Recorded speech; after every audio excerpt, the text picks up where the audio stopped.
yang disebutkan tentang ta'jil uqubah man lam yu'azzim sunnah. Penyegeraan siksa bagi siapa yang tidak mengagungkan sunnah. Dalam sebuah hadis riwayat Imam Muslim dari Salamah ibnul Aqwa' radhiyallahu anhu, anna rajulan akala 'inda Rasulillah sallallahu alaihi wasallam bishimalih. Pernah seseorang makan di depan Rasul sallallahu alaihi wasallam dengan tangan kirinya. Faqal, lalu Nabi Muhammad sallallahu alaihi wasallam bersabda, "Kul biyaminik." Makan dengan tangan kananmu. Lihat, nih Pak. Seperti yang saya singgung tadi. Yang kita bicarakan bukan hanya perkara akidah. Sunnah bukan hanya perkara akidah, keyakinan hati, tidak. Sunnah berkaitan dengan ibadah, berkaitan dengan muamalah, berkaitan dengan tingkah laku.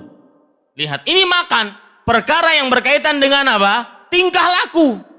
Tapi ketika menyelisih sunnah, maka akan mendapatkan siksanya segera.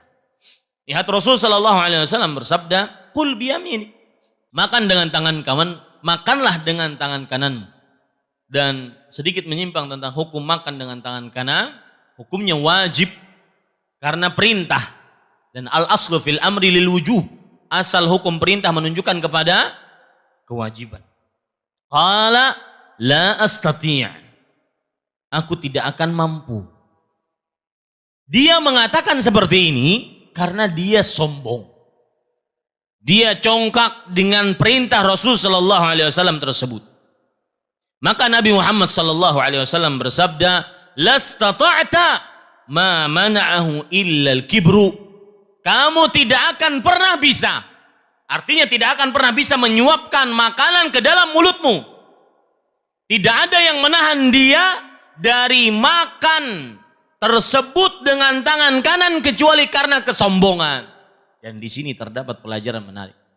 Semua yang mencela sunnah, sebab utamanya adalah apa? Sombong. Rasul sallallahu alaihi wasallam bersabda dalam hadis riwayat Muslim, "Al-kibru batarul haq wa ghamtun nas." Kesombongan adalah menolak kebenaran dan meremehkan manusia. Kemudian diceritakan oleh Salamah ibnul Aqwa bahwa ma rafa'aha ila fi. Orang tersebut akhirnya tidak bisa makan. Siksa yang disegerakan bagi yang mencela sunnah. Hadis yang lain dari Abu Hurairah radhiyallahu anhu, anna Rasulullah sallallahu alaihi wa alihi wasallam naha an yushraba min fi siqa. Nabi Muhammad sallallahu alaihi wasallam melarang untuk minum dari mulut teko. Dahulu teko yang dimaksud adalah kirbah. Kirbah adalah tempat air yang terbuat dari kulit.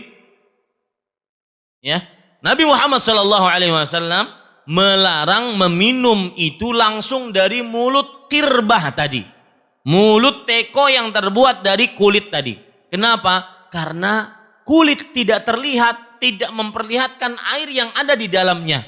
Mungkin saja ada binatang, mungkin saja ada ini. Dan itu hikmah dari dilarangnya seseorang minum langsung dari mulut teko. Maka qala Ayyub fa umbitu anna rajulan syariba min fi siqa fa kharajat hayyatun. Aku diberitahukan ada orang yang minum juga setelah dapat larangan Rasul sallallahu alaihi wasallam. Ya, ada orang yang minum juga setelah dapat larangan Rasul sallallahu alaihi wasallam, minum dari mulut teko, maka ternyata yang keluar ular.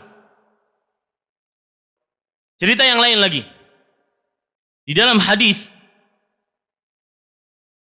yang diriwayatkan, berkata Abu Abdullah Muhammad ibnu Ismail At-Taimi fi syarhihi li Sahih Muslim. Abu Abdullah Muhammad ibnu Ismail At-Taimi berkata ketika mensyarah hadis-hadis yang ada dalam kitab Sahih Muslim.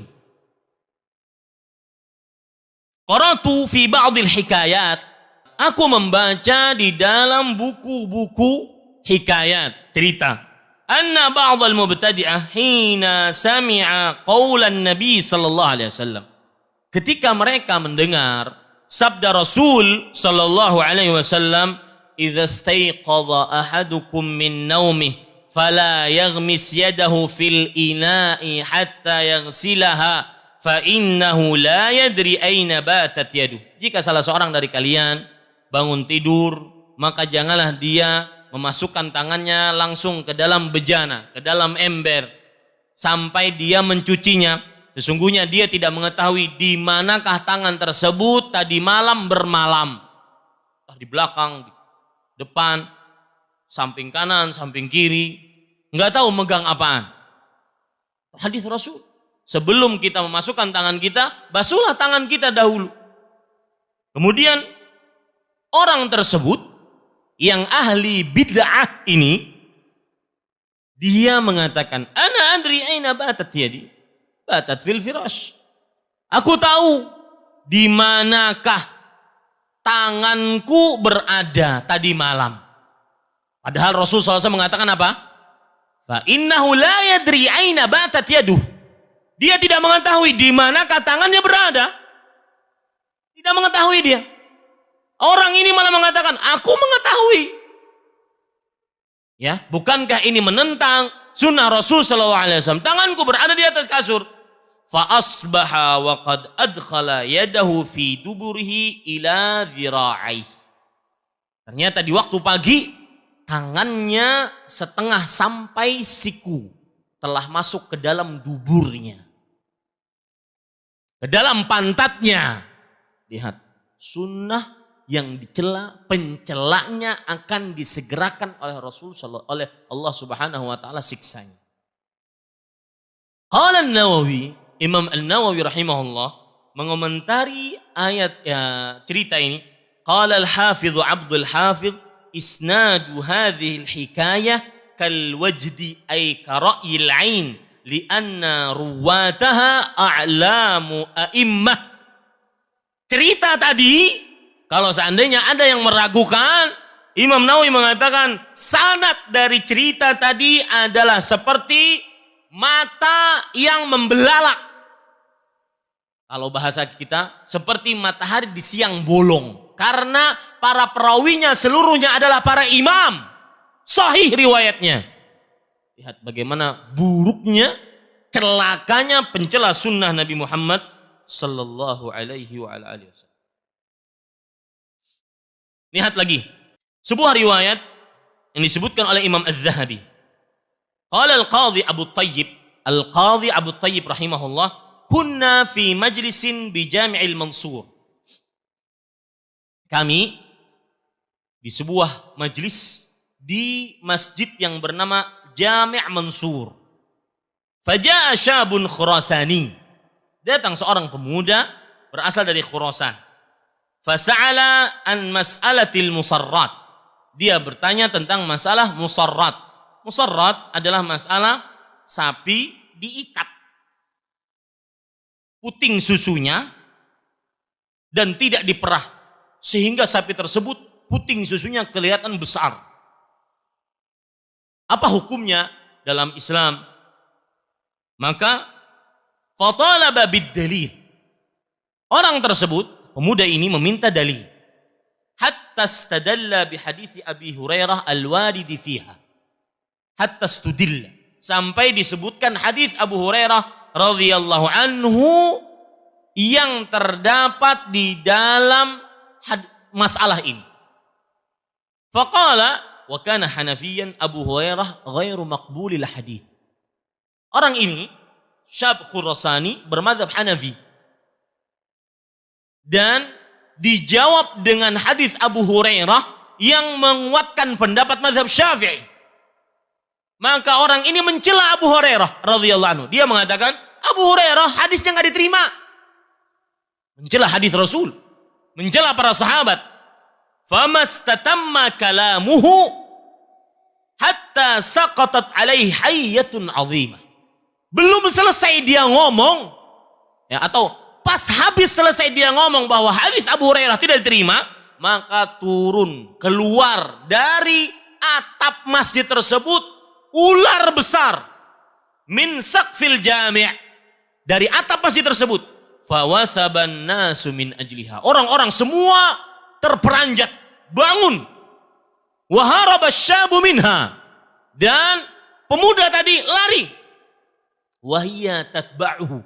Itu ular mengikuti dia. Kemana pemuda itu lari? Faqila lahu tub. Maka diucapkan kepada pemuda tersebut, wahai pemuda, bertaubat engkau. Faqala tubtu. Faghabatil hayyah falam yura laha athar. Maka ketika dia hanya dengan mengucapkan aku bertaubat, maka ular tersebut hilang, tidak terlihat bekasnya. Faqala adz-Dzahabi, Imam adz-Dzahabi rahimahullahu ta'ala, Muhammad bin Ahmad bin Uthman adz-Dzahabi rahimahullah, ulama Islam abad ke-8 Hijriah, beliau mengatakan isnaduha a'immah. Sanad cerita ini adalah para imam. Lihat Pak, disegerakan orang-orang yang mencela sunnah Rasul sallallahu alaihi wasallam, ancamannya disegerakan oleh Allah Subhanahu wa taala. Cerita yang lain. Ini cerita balagana qala Qutbuddin Al-Yunini. Qutbuddin rahimahullah berkata, balagana anna rajulan yud'a Aba Salamah min nahiyati Busra. Artinya ada seorang yang bernama Abu Salamah, sering dipanggil dengan Abu Salamah. Dia dikenal berasal dari Basra. Kana fihi majnun wastihtar. Mujawwanun wastihtar. Orang ini sering menghina dan mencela, meremehkan sunnah. Fadzukira indahu siwak wa ma fihi minal fadilah. Di hadapan dia disebutkan tentang keutamaan bersiwak. Faqala wallahi la astak illa fi al-makhraj, yakni duburah. Sungguh orang tersebut kemudian mengatakan, aku tidak akan bersiwak kecuali di pantatku. Menghina siwak. Apa yang terjadi? Fa akhadha siwakan fa wada'ahu fi makhraji thumma akhrajahu. Ternyata benar, dia lakukan itu. Dia bersiwak di pantatnya. Kemudian dia keluarkan. Makatha ba'da 9 ashhur wa huwa yashku min alamin fil batni wal makhraj. Selama 9 bulan dia sakit. Dan dia mengeluh sakit pada perutnya dan pada pantatnya. Fa wada'a waladan ala sifatil jirzan. Ternyata setelah 9 bulan, jadi dia hamil. Laki-laki padahal. Setelah 9 bulan dia mengeluarkan seorang anak yang berbentuk zirzan. Lihat sifat zirzan. Lahu arba'atu qawaim wa ra'su kara'sis samakah. Punya kaki 4, kepalanya seperti kepala ikan. Walahu duburun kaduburil arnab. Dan pantatnya seperti pantat kelinci. Walamma wada'ahu saha dhalikal hayawan thalatha sayhat. Ketika hewan tersebut keluar, entah itu disebut anak atau hewannya, enggak tahu. Makhluk tersebut keluar, dia meraung 3 kali raungan. Faqamat ibnatu dhalikar rajul faradakhat ra'sahu famat. Artinya, anak perempuan si laki-laki tadi bangun dan memukul makhluk tadi, dan langsung makhluk tadi mati. Wa asha dhalikar rajul ba'du wada'ahu lahu yawma ba'da wad'ihi lahu yawmain. Orang tersebut setelah melahirkan dia yang masih hidup selama 2 hari. Wa mata fi tsalits, dan dia mati di hari yang ketiga mencela sunnah siwak. Wa kana yaqul, dan dia berkata selama 3 hari tersebut, hadzal hayawan qatalani wa qatta'a am'a'i. Hewan tadi yang telah membunuhku dan memutuskan usus-usus di perutku. Lihat Pak, mencela sunnah tidak gampang.